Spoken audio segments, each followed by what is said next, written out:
There was a time in my life where I consumed as much media as possible. I randomly bought textbooks, books, DVDs, movies. At the time, it felt like I was getting a variety of things. I just had a yearning and hunger for knowledge and wanted to know what it was like, to consume this stuff. When you get out of your house or you get your first job, you're very eager to spend your newfound money and time to indulge in all the things that you couldn't before. So, when you were young, you wanted to do things but you didn't have a choice. But now you have a choice. You can choose what you want to watch. So you want to learn more about everything. As a young adult, you might feel this urge to conquer the world, which I did.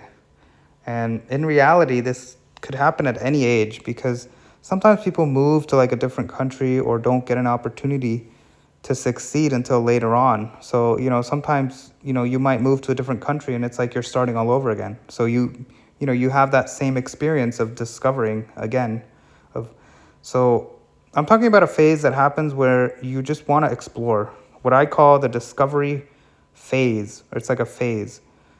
In a way, it's the perfect expression of what a student is.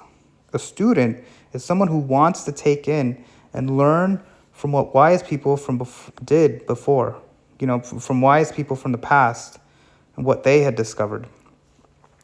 What I'm saying is, I think that it's good to go on a media retreat and consume, especially if you're young or haven't ever done it, just to get it out of your system. It's impossible to watch every single movie. It's impossible to read every single book ever written. You could choose to read every book from an author, or read the best books of a genre, or pick lots of books from multiple genres, or read the recommended list from the college courses. In all of these cases, if you do choose to read a lot, it means you won't read something else. Because now you might wonder, because there's not enough time to read everything. You might wonder, what should you read, and does it even matter? My answer to that would be that in the end, your brain will take in random pieces, and your experiences and knowledge level will affect what you take in and how you take it in. I think a lot of people think that if you write something, you could just influence people. And influence does exist, but the truth is, people react to what is written. People can read something and disagree with it. So your reaction is not so predictable. Because of that, it makes it so that the author really doesn't have that much power over the reader, and the reader doesn't control either way how they perceive it. So really, books are really a personal thing. It's not, people think that books are just a one-way street, but really books are what you make of it. It's not as you don't have to be afraid of it as much as people.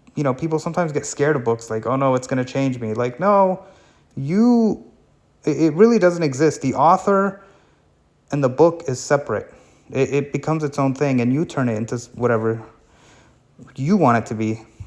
I say this after having read so many books, fiction and nonfiction. Now, I prefer nonfiction informational books, but also after having watched hundreds of movies.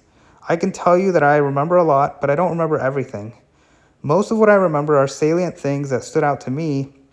I can describe what happened and the ideas that it made me think, or an impressionistic account of how it made me feel, but I can't remember every detail of what I've consumed. I also feel like if you watch or read something 100 times, you'll keep discovering new and new things. Well-designed books and movies give you that open-endedness. As you can see, consuming media can be good because it allows you to practice creating and responding critically to things. When you consume, in your mind, you start asking yourself questions and thinking about other things that are beyond what the media is talking about and could even be contradictory. So a work can actually inspire someone to do the opposite. This is what makes media so interesting. Media is great because it gets you thinking, but maybe not everybody responds the same way. Maybe some people do just consume without questioning anything. But in my case, I did a lot of questioning. So after spending a few years consuming, I decided to give it a stop. Obviously, I loved it, but I also came to the realization that I needed to start creating and also doing other things in life. You could lose yourself in books completely. Some careers obviously involve a lot of reading and consuming, like being a lawyer or doctor. So there is a market for it. But in my case, I think as much as I love consuming, I feel like I want to do more stuff. Life is about deciding how you want to do things. For some people, it makes sense to use media and art as an escape and always do that. And perhaps most people, this is how they are. We all approach art in different ways too. Some people appreciate art and try to understand what it means, and other people don't appreciate art in the same way and just kind of look at it from the outside and are quickly ready to move on to the next thing. So one person can spend an hour watching a painting at a museum, and another group of people just pass by quickly.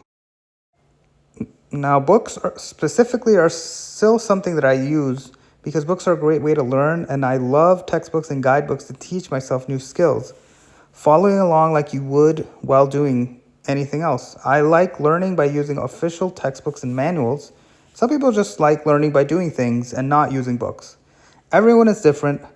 I know some people who have never read a book in their life and are successful, like financially successful.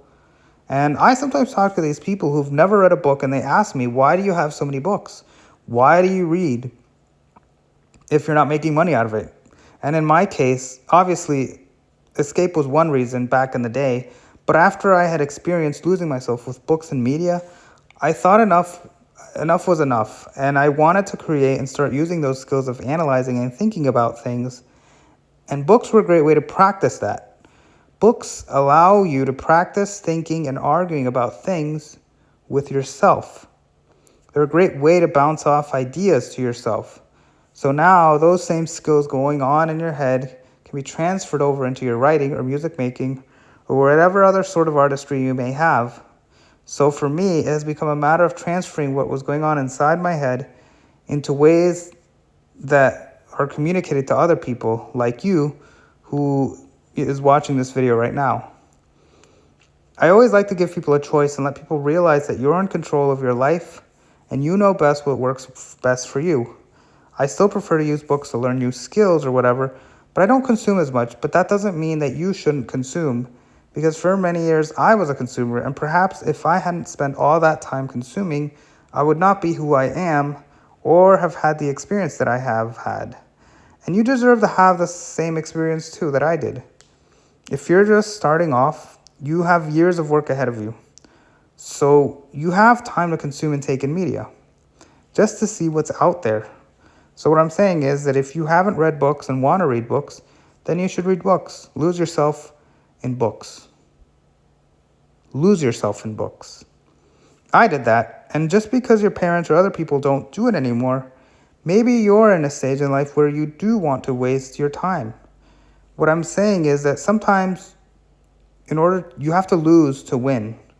You have to waste some time doing stuff to learn and experience it so that you can know what it is and possibly get some inspiration out of it.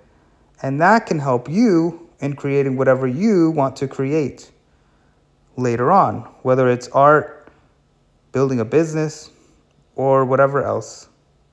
Thanks for watching.